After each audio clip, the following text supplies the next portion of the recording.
মমতা ব্যানার্জি মিথ্যা কথা বলেন। রাজদীপ সরদেশাই একদিন আগেই বলেছে উনি কুইট করবেন। উনি নিজেও বলেছেন আমি যাচ্ছি, সবার হয়ে যাচ্ছি, আবার চলে আসবো, এ করবো। উনি এইসব নাটক করার জন্য উনি তো জানেন সবসময় মিথ্যা কথা বলেন।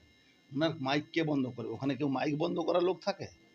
মাইক বন্ধ করার লোক না। উল্টে ওনাকে ওয়েস্ট বেঙ্গল হলে সবথেকে লাস্টে বলতে সুযোগ পাওয়া যায়, সেখানে ওনাকে প্রধানমন্ত্রী 7 নম্বর, মানে গুজরাটের যে নম্বর ছিল সেই জায়গা ওনাকে দেওয়া হয়েছিল বলা।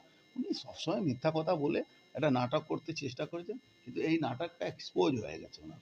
ইন্ডিয়া জোটে তো যায়নি, উনি যান।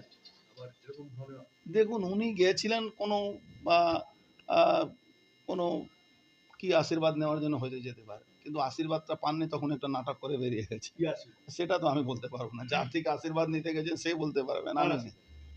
আরে ওখানে ইন্ডিয়া জোটে একদিকে বলছেন ইন্ডিয়া জোটে আছে, একদিকে উনি চলে যাচ্ছেন, আবার এদিকেও ঠিক রাখছেন,